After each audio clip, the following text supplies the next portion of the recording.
Le livre de Jérémie, chapitre 19. Voici ce qu'a dit l'Éternel. Va acheter une cruche en terre chez un potier et prends avec toi des anciens du peuple et des responsables parmi les prêtres. Rends-toi dans la vallée de Ben-Hinnom, qui est à l'entrée de la porte des Tessons, et là, tu proclameras les paroles que je te dirai. Tu diras, écoutez la parole de l'Éternel, roi de Juda, et vous, habitants de Jérusalem. Voici ce que dit l'Éternel, le Maître de l'univers, le Dieu d'Israël. Je vais faire venir ici un malheur tel que tous ceux qui en entendront parler en resteront abasourdis. Cela arrivera parce qu'ils m'ont abandonné et ont rendu cet endroit méconnaissable, parce qu'ils y ont fait brûler de l'encens en l'honneur d'autres dieux, des dieux que ni eux, ni leurs ancêtres, ni les rois de Juda ne connaissaient, et ont rempli cet endroit de sang innocent.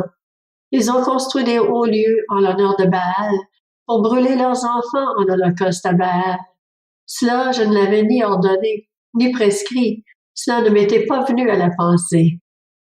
C'est pourquoi, voici que les jours viennent, déclare l'Éternel, où cet endroit ne sera plus appelé Tophet et vallée de Ben-Hinnom, mais sera appelé vallée du carnage. J'anéantirai ici le conseil de Juda et de Jérusalem. Je les ferai tomber par l'épée devant leurs ennemis, et par l'intermédiaire de ceux qui en veulent à leur vie. Je donnerai leurs cadavres comme nourriture aux oiseaux du ciel et aux bêtes de la terre. Je ferai de cette ville un sujet de consternation et de moquerie. Tous ceux qui passeront près d'elle seront consternés et siffleront à la vue de toutes ces blessures.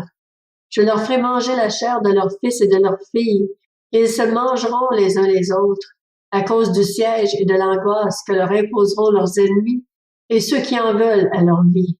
Tu briseras ensuite la cruche sous les yeux des hommes qui t'auront accompagné, et tu leur diras, voici ce que dit l'Éternel, le Maître de l'univers. C'est ainsi que je briserai ce peuple et cette ville, tout comme on brise le vase d'un potier qui ne peut plus être réparé, et l'on enterrera les morts à Tophet, faute de place pour les enterrer ailleurs. Voilà ce que je ferai à cet endroit et à ses habitants, déclare l'Éternel, et je rendrai cette ville pareille à Tophet. Les maisons de Jérusalem et les palais des rois de Juda seront impurs comme l'emplacement de Tophet, toutes les maisons où, sur leur toit, ils ont fait brûler de l'encens en l'honneur de tous les corps célestes et versé des offrandes liquides en l'honneur d'autres dieux. Ensuite, Jérémie revint de Tophet, où l'Éternel l'avait envoyé prophétiser. Puis il se tint dans le parvis de la maison de l'Éternel et dit à tout le peuple, « Voici ce que dit l'Éternel, le Maître de l'univers, le Dieu d'Israël. Je vais faire venir sur cette ville et sur toutes les villes qui dépendent d'elle tout le mal que je lui ai prédit, parce qu'ils se sont montrés réfractaires au lieu d'écouter mes paroles.